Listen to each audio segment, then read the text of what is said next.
242 days. That's how long it's been since we last watched Notre Dame play football. 1,455 days. That's how long it's been since we last watched Notre Dame and Michigan play against each other. A rivalry since 1887, and it's finally back. Tomorrow night is the culmination of years of patiently waiting for these two teams to play each other. College football is back.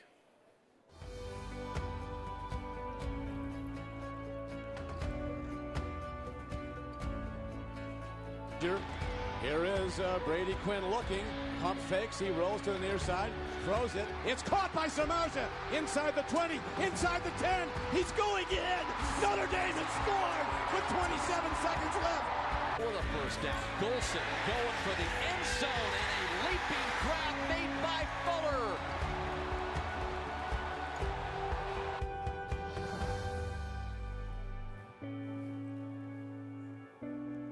Down the field. Book. Coverage on the end. What a grab! Boykin still on his feet! Happy New Year, Irish!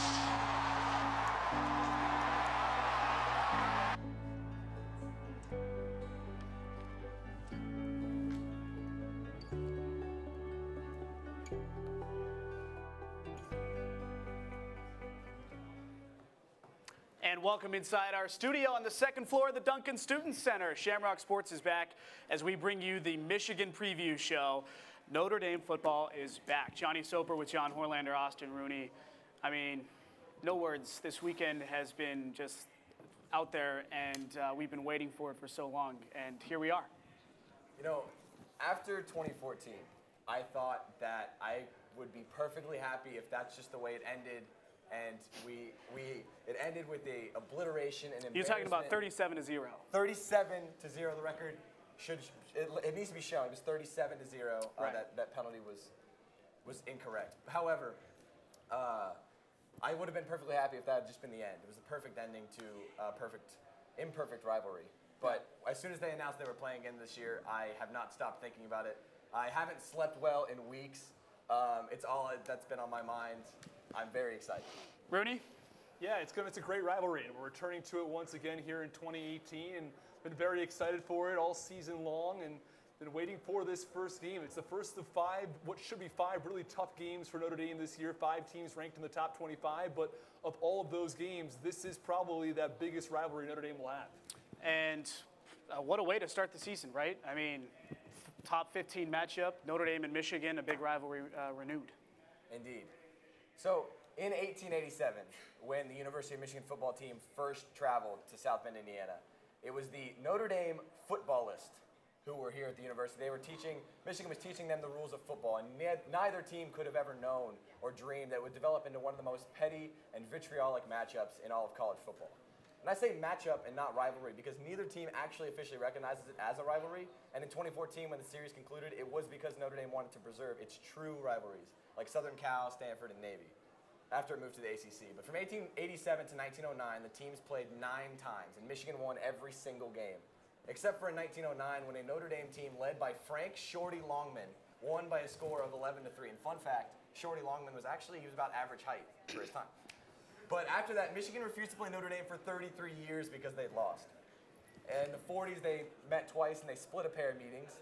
And Michigan ended the matchup for another 35 years. And then, ironically, it was Brady Hoke, the then Michigan coach, who said that Notre Dame was chickening out when they canceled the rivalry after 2014. Now, these two teams have traded petty blows back and forth since the dawn of college football, and tomorrow it will all be renewed. Notre Dame, Michigan, under the lights at Notre Dame Stadium one more time. It's hard to believe that the day has finally arrived. It's one of the great rivalries in the game. We know that. It's actually the oldest rivalry in the game because, as you just mentioned, they first played in 1887. But it's one of those regional rivalries, whereas a lot of teams, they have strictly one rival. Notre Dame has 3 or 4 when you think about Michigan, even Michigan State, Navy, USC, Stanford, teams like that. All those teams, by the way, with the exception of Michigan State, on Notre Dame's schedule this year. Last year, the Irish went into the 2017 football season with a much different attitude. And I want to talk about that because it feels like Michigan is in the same spot this year as Notre Dame was last year. Coming off an 8-5 season, coming off a bad bowl loss, bad taste in their mouth over the offseason. 8-5, Jim Harbaugh maybe needs to win a lot this year. We'll see. Brian Kelly going into last season, he had to have a good season. Is that what it feels like to you, or am I off there? Is this a different matchup?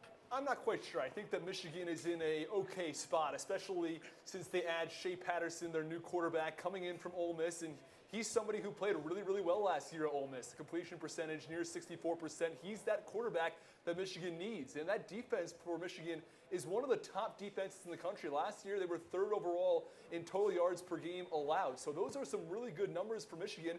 And while it wasn't a perfect year last year for Michigan, I think that there's a lot of hope and a lot of optimism for the Wolverines looking forward to this season. Okay, but Harbaugh is now in year number 4, right?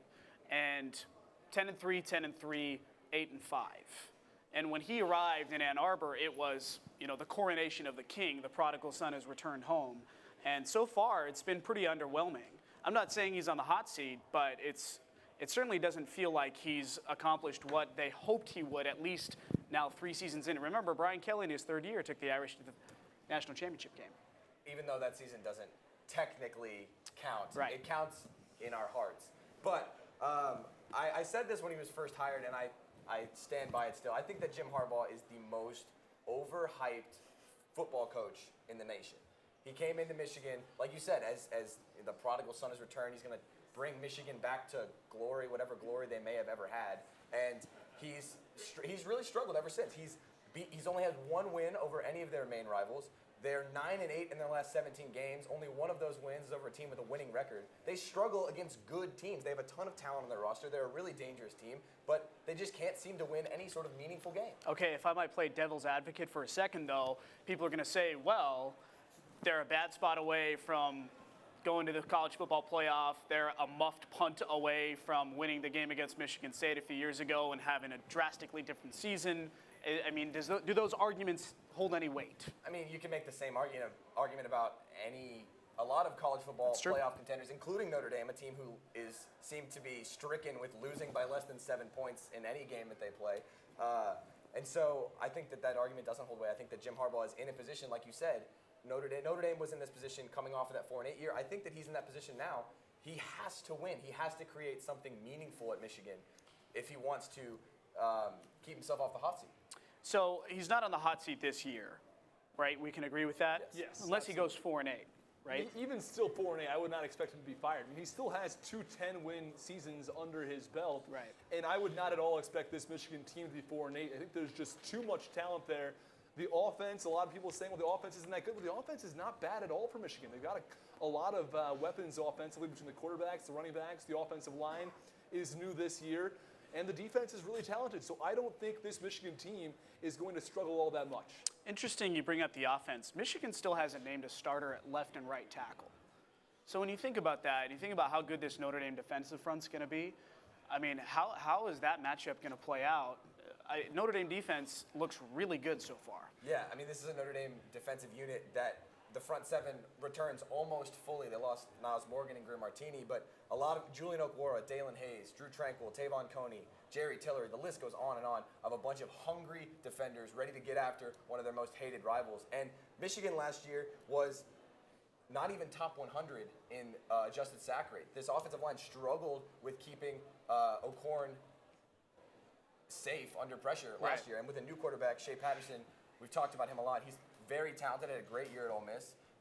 The circumstances of his transfer to Michigan are suspect at best, but he's a very talented quarterback, and if Michigan can protect him, they will do some dangerous things offensively. More on the Patterson situation in a moment. I just want to mention something.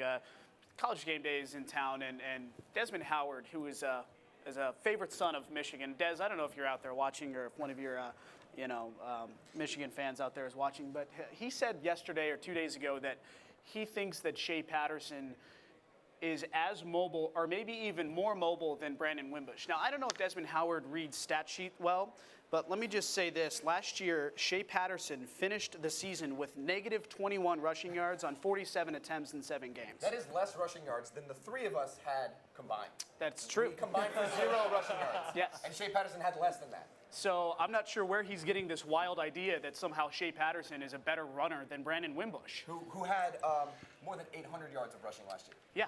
So, Des, I guess we'll find out Saturday night. Let's talk more about the quarterback matchup, though, because this is really the first time that Jim Harbaugh has had a good quarterback at Michigan since, was coaching a good quarterback since Andrew Luck at Stanford, if we think about it. So, new starter for Michigan, Brandon Wimbush, ended the season last year with a lot of question marks. How does that matchup shape out? I mean, this has been widely talked about, but Wimbush, will we see him sort of correct the mistakes that he made toward the end of last season? I mean, it's tough to tell. He did not have a great completion percentage last season, just at 49.5%. He's a very mobile quarterback. That's, of course, the big plus when you're looking at Brandon Wimbush. And the question has to be, is he going to find more consistency in his passing game? And that's a real question. I mean, Equinemius St. Brown is gone for Notre Dame. He's not going to have that same target. He's going to have Chase Claypool to work with still. But, again, that's one target less that he's going to have. Chase Claypool and Miles Boykin, by the way. It is true. Yes, that's true as well. And then on the side for Shea Patterson, again, as I was mentioning earlier, he had an outstanding year last year at Ole Miss. And he played in 7 games. He averaged over 320 yards in passing per game, a completion percentage near 64%. It doesn't get much better for a team like Michigan, and they have 3 of their top receivers back as well. 3 players who led them in receiving yards are back this year again for the Wolverines.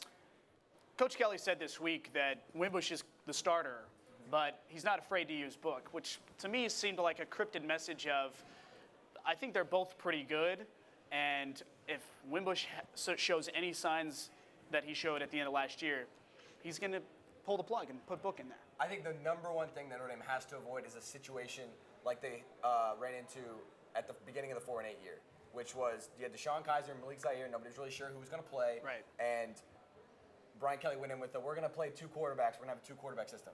And the offense found no rhythm. You saw it especially in the opener against Texas. Right. There was no offensive rhythm. Both quarterbacks had different play styles, just like Book and Wimbush do. And I think that Notre Dame will find it very difficult to do that again, playing a 2-quarterback system. So I'm not surprised they're sticking with Wimbush. But one thing that did at least give me comfort as a nervous wreck of a Notre Dame fan was that Kelly said that this year he would attempt to call the offense for Brandon Wimbush instead of trying to make Brandon Wimbush play to the offense, which I think suits his style a lot better.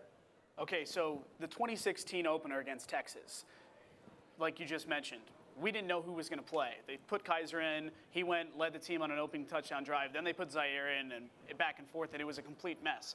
But it seemed pretty obvious in that game that Kaiser was a more talented quarterback, and so everyone was kind of like, oh, how was Kelly not able to make this decision before the opener? With Book, it seems like he's learned his lesson, is sort of dropping hints that, hey, we're going to play him because we think he's pretty good.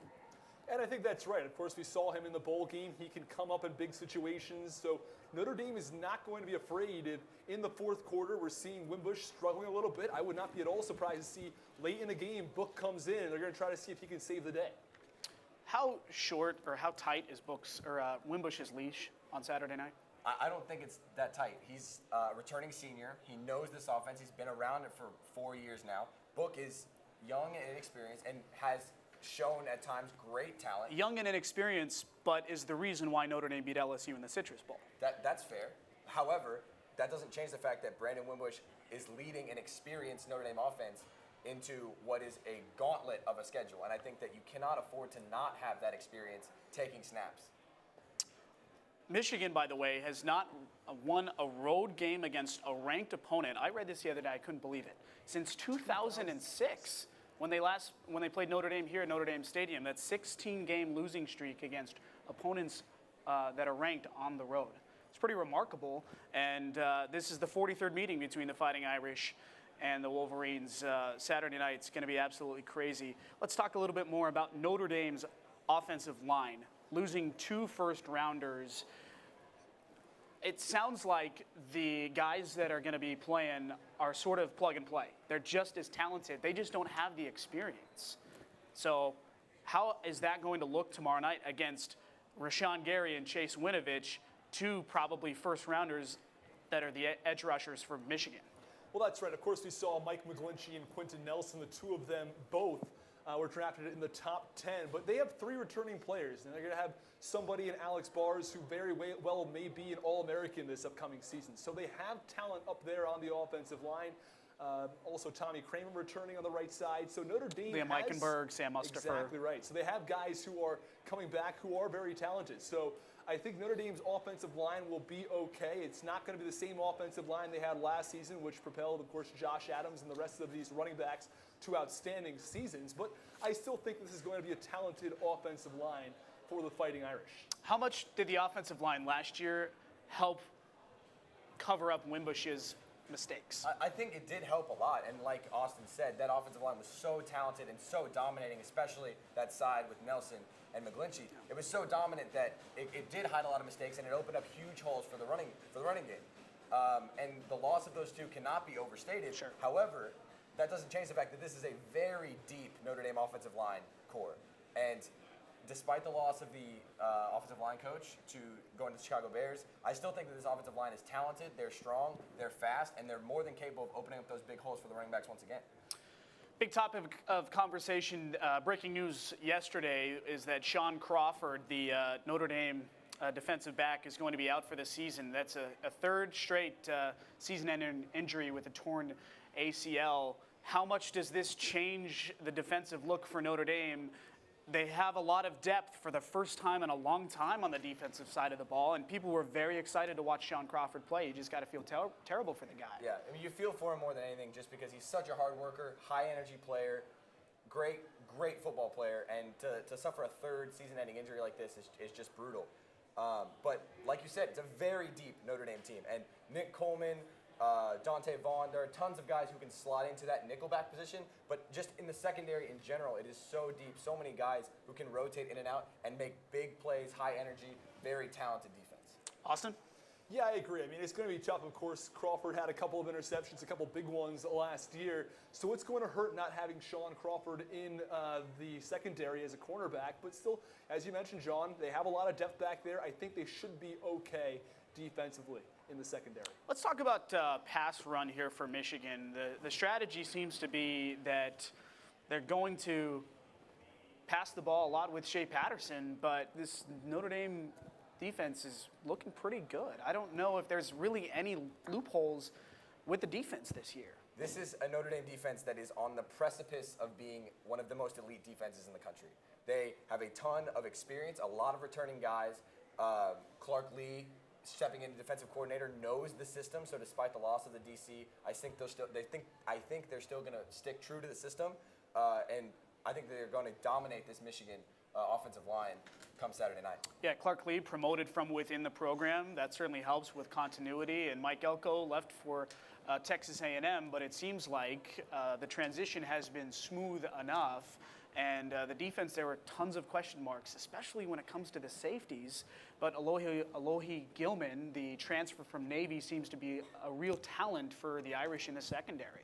He does, and he's going to complement some of those cornerbacks that we were mentioning earlier. As Notre Dame has depth at the cornerback position, if they can get the safeties to complement them, that would be a real plus for Notre Dame defensively. As far as Michigan goes offensively, we're talking about passing versus the rush.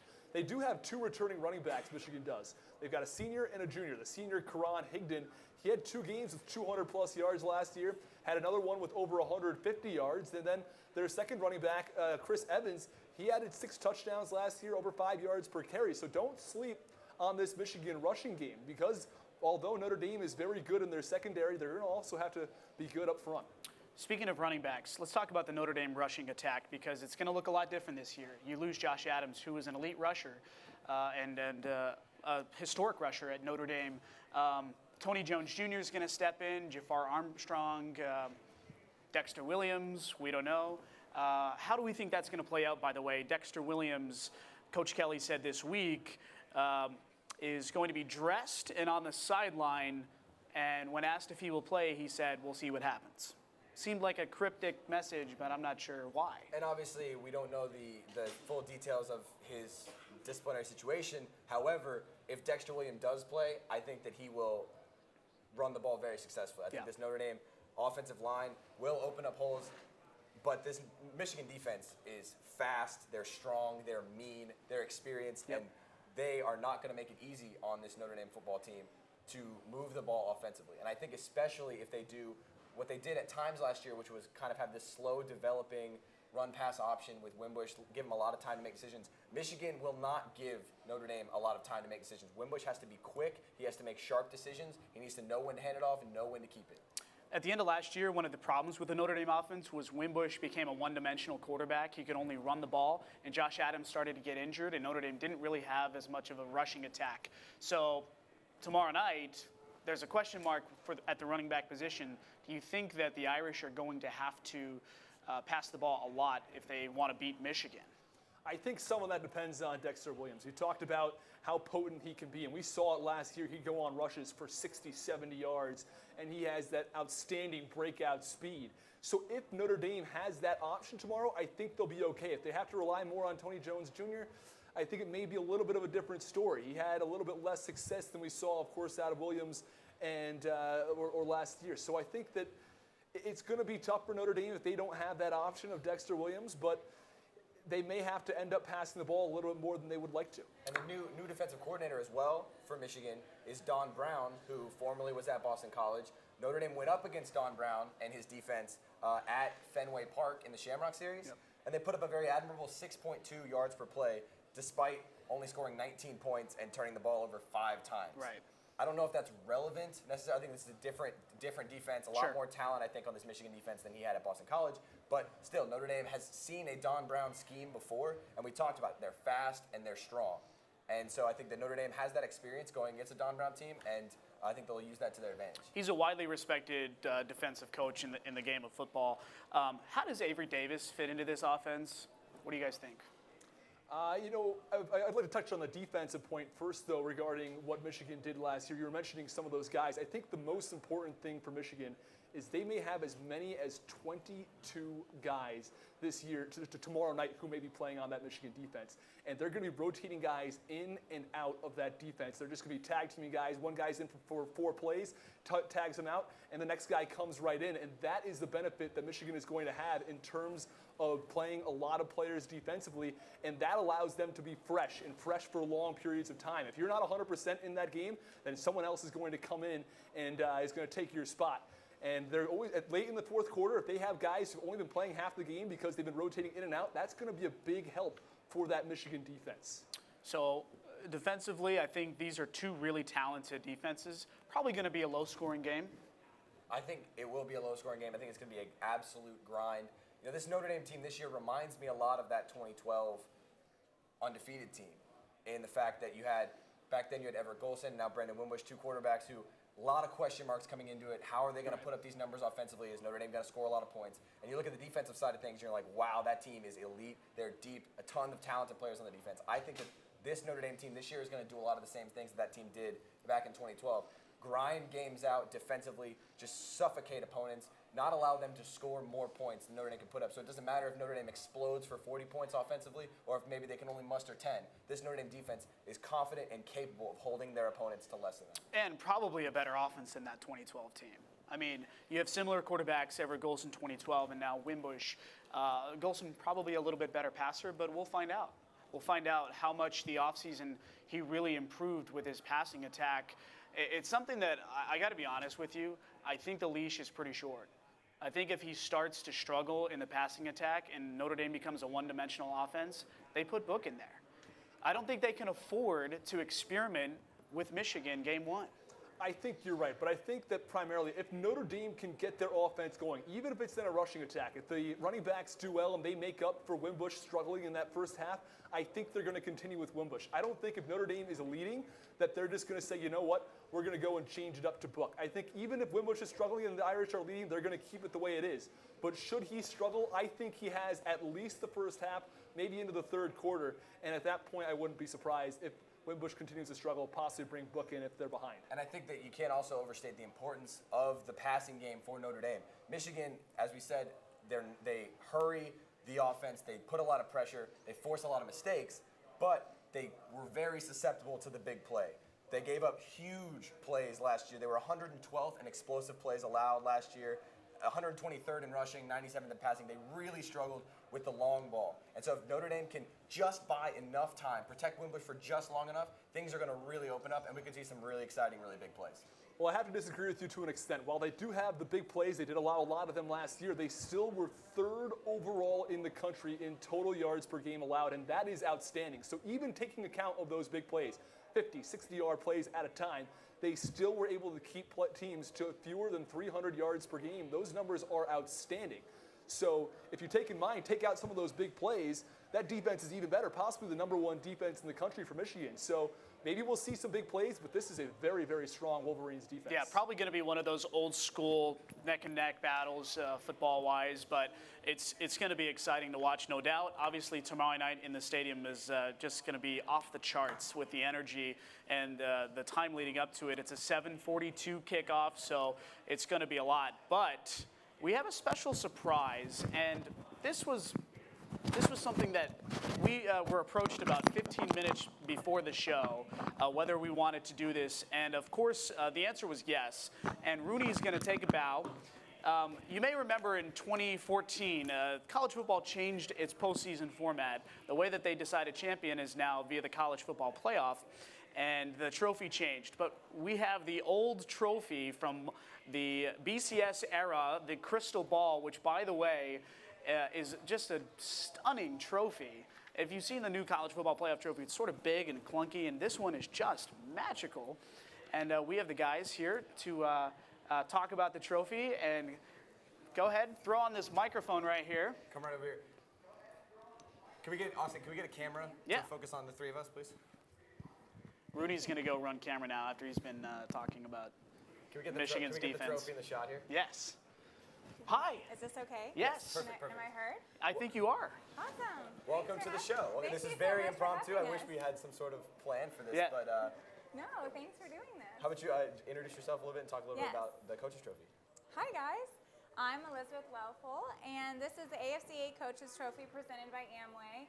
This is the 32nd anniversary of the AFCA celebrating this trophy. So it's been given out to the winner of the Amway Coaches every year since 1986.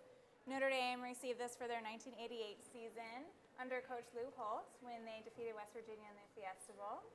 And right now it's the first stop on a multi-city national tour, and we'll be taking it to lots of other schools this season. That is a stunning trophy, and you mentioned last time it was here, at least in our possession, was 1988. It's the 30th anniversary of that magical 1988 season.